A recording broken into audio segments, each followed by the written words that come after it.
Shoutout po sa ating lahat at your service, Mr. Wildlife TV. Please do support and subscribe. Walang iba po ang ama ng Kalingap, Kuya Val Santos Matubang,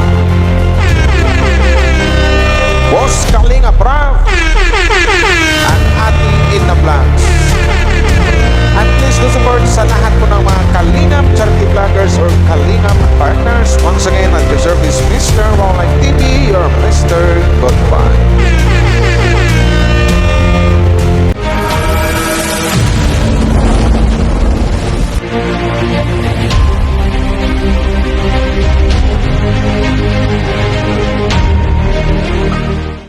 Guys, mega love shoutout po sa inyong lahat sa buong team Kalingap dyan, no? Wildlife TV at your service. Ngayon lang ako nakapag-content. Hello po sa lahat, no? Sa lahat ng buong team Kalingap dyan. Val Santos Matubang, Kalingap Prabatin na Vlogs. Hello po sa inyong lahat. So pasensya na guys, ngayon lang tinakagawa ng content, ngayon lang nagkaroon ng oras. O nga plan, dito ako sa, ngayon, sa aming probinsya, dito sa mga palayan. Ito, nasa gitna ko ng palayan. Yan, nagmotor-motor lang ako dito habang walang So ito nga pala, another content ang gawin natin ngayon, another reaction sa mga mayroon lang akong i-react na pala dito sa mga nagsabing about dito sa mga taong ano pala nun? Pero bago tayo magsimula pala, suportahan natin ang buong team Kalingap syempre. Kuya Val Santos Matubang, Kalingap Prabatin na Vlog, sa lahat ng mga Kalingap reactors, Kalingap charity vloggers, sa lahat ng mga Kalingap partners. So yun na nga, habang magko-content ako, ang ganda kasi ng view dito eh. Shout out nga pala kay Sir, Boss, Amo, Manager. Ano ba yung tawag ko sa'yo? Edwin Pilapel. Na so yun sa mga sinasabi mo. May nagpasa lang kasi sa akin ng may nagpasa lang sa akin ng tawag dito, screenshot na may sinabi tungkol sa hindi ko siya manap sa Facebook actually, na Edwin Pilapil na nagpasa ng sa mga sponsor ni Joy Diwata, lalo si kasi talagang nag-name drop siya, pinangalanan niya si Boss Noli or si Kanoli.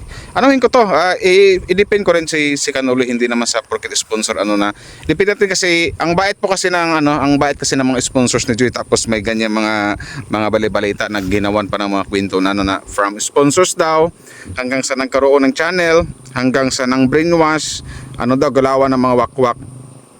Paano mo ma-explain na ng wakwak ang isang paano nyo ma-explain na ng wakwak ang isang Kanoli Vlogs? Sige nga, anuhin nyo nga na ang buong gusto lang yan, gusto ang mga ginagawa lang nila, ang gusto nilang gawin, ang tumulong lang sa isang Joy Diwata, sa isang Tisay. Pero bakit nagawa ng kwento na mangwakwak? At saka pagkakaalam ko, nasa Kalingap at solid Kalingap si Boss Noli kasi nasa Karipa yan. Isa rin siyang reactor. O ano naman ngayon kung ngayon kung nagkaroon siya ng channel? Bawal na ba? Iporkit hindi na pwedeng gumawa ng channel? Ba't yung iba ayaw mong pansinin Edwin Pilapel? Yun lang matanong ko. Puro ka reklamo, ang dami mong sinasabi nang husga ka pa na anong sabi mo, galawan ng mga wakwak. Maling-mali po yun. Huwag ganun kasi malamang ikaw wala kang ambag eh. Siguro may naiambag ka ba?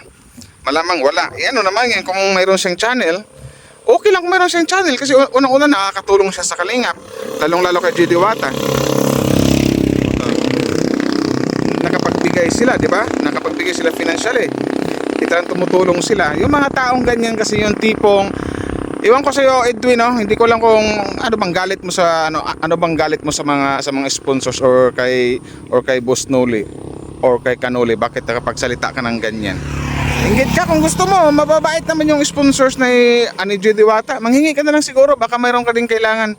Yun na lang, hindi yung mag-comment ka pa sa mga live. Hindi ko alam kung kaninong live galing yan, yun lang, hindi ko alam kung kaninong live yan na mag-comment ka ng ganyan, mag-ano ka ng mga maninira ka ng tao, na sabihin mo pa galawan ng mga wakwak. Sige nga, explain mo nga, paano mo masabing wakwak ng mga sponsors ni Joy? Sabihin mo lang yan, kung nabalitaan mong ayaw nila sa Kalingap, umalis o lumaya sila sa Kalingap, tapos si Joy nilang sinuportan. Hindi. Ang gusto nila makatulong Makatulong lang. Makapagbigay din sa Kalingap. So bakit nasabi mo wakwak? Bakit nasabi mong wakwak? Explain. Yun lang maano ko. Tinano lang kasi nakakapagting din ng ulo kasi wala namang ibang ginagawa si Boss Noli or yung ibang sponsors ni Joy Diwata na bukod tanging gusto lang nila ang makatulong lang, tapos ganyan pa yung magagawin nyo. Pangit naman po yun. Wag po ganun kayo, wag po kayong ganun sa mga tao or sa mga nag-i-sponsor. Kung gusto mo gumawa ka din, Edwin Pilapil, gawin mo Edwin Pilapil Vlogs, Edwin Pilapil TV. Yun lang. Gumawa ka rin channel kung naiinggit ka kung bakit nagkaroon ng channel si Boss Noli. O di gumawa ka, hindi yung manghusga ka pa na pagsabihan mong pagsabihan mong wakwak or something like galawan ng mga wakwak. Wag ganon. Sa puntong yan, sa puntong yan diyan sa mga sinasabi mo, diyan ka bubo. BO, yan ang masasabi ko. Isasabihin mo agad yung wakwak yung mga sponsor. Alam ko naman na itong mga sponsors ni Joy Diwata. Akin lang to na talagang solid kalingap din sila. Kasi talagang nagpapasalamat din sila sa kalingap. Kay Kalingap Rab, kay Kuya Bal, na kung hindi dahil sa Kalingap, hindi natin makilala or hindi nila ma-sponsora ng isang Joy Diwata, di ba? Kaya, Diyos ko po, magsabi-sabi ka pa ng ganyan. Wag sila, iba na lang. Yun yung masasabi ko. Andito patuloy ko sa gitna ng palayan. Na nga. Kung gusto mo, i-PA mo si Kanuli, manghihingi ka na lang ng baka kailangan mo rin ng tulong, manghihingi ka na lang kasi mababait ang sponsors ni Joy. Hindi ko na sila isa-isahin, pero sobrang bait nila, matulungin sila. Yun lang yun. Kaya wag mong sabihin wakwak kasi masakit yung salitang wakwak eh. Baka ikaw yung wakwak. Literal na wakwak talaga siguro. Baka ikaw, di ba? Makawakwak ka naman, Edwin Pilapil. Boss Edwin Pilapil, shout out sa'yo.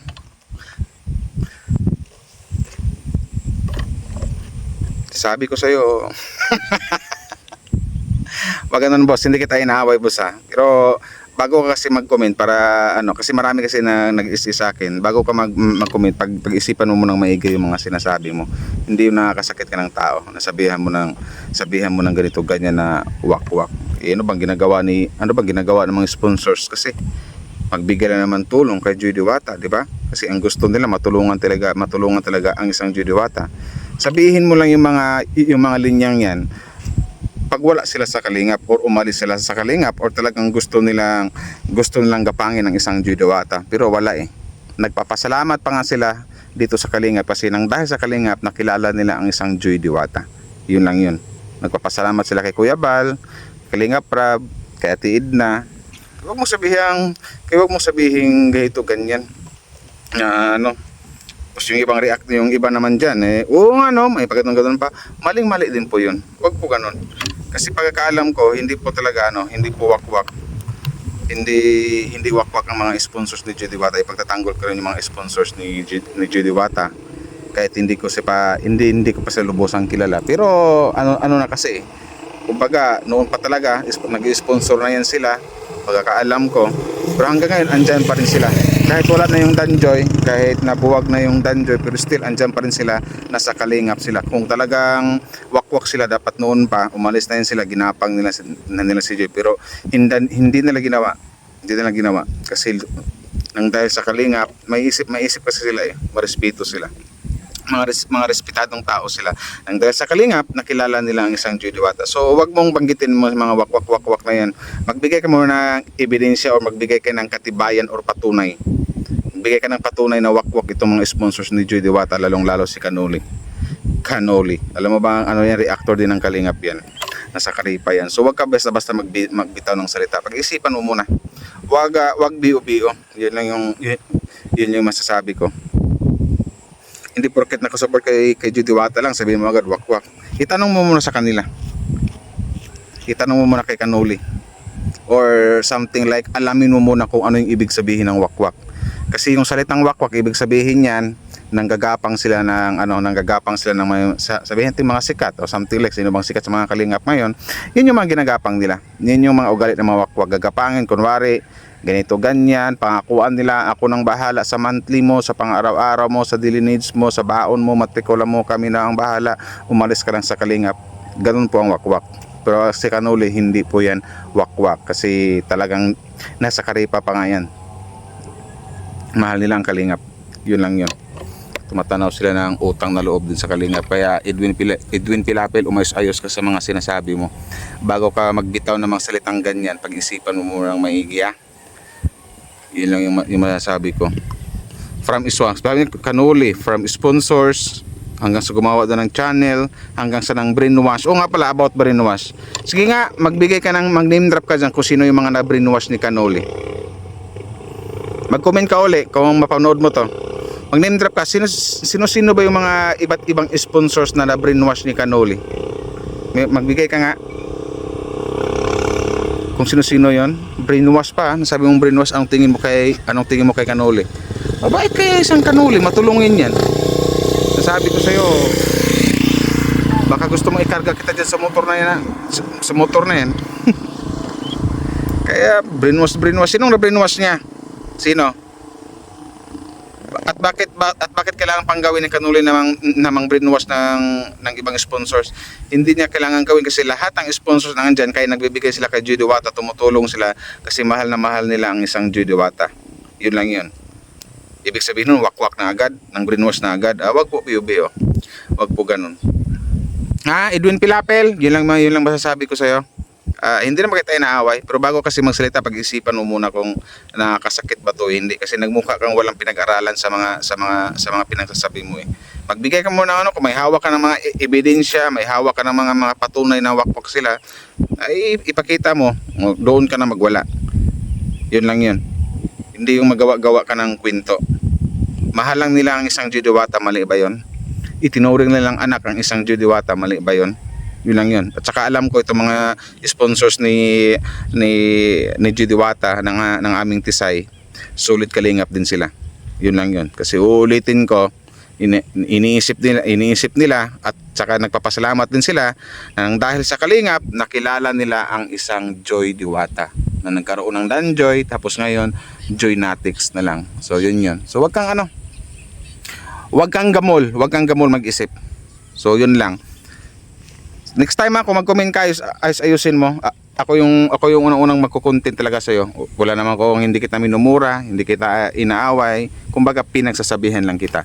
Bago ka magsalita, pag-isipan mo muna. Huwag kang mag-isip bata. Yun lang yan. Kasi nagmukha kang walang pinag-aralan or walang mudo sa mga pinagsasabi mo, eh. Yung manira ka na ng tao na hindi mo pa kilala yung mga tao na yan, yung mga sponsors ni Joy. Kilalanin mo muna sila at baka mapahanga ka, mapasaludo ka pa. Ang babait pala ng mga sponsors ng isang Joy Diwata. At saka wag mong isipin na nagpabango ako sa mga sponsors ni Joy Diwata.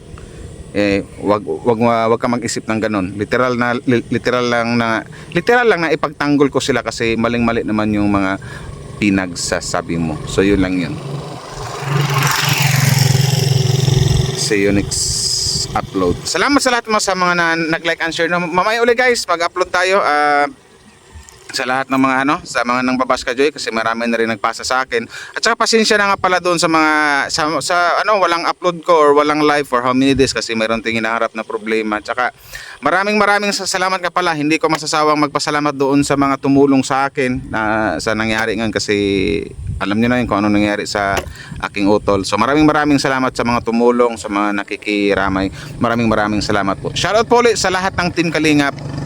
Magandang araw po sa inyo. Babos! Bye-bye!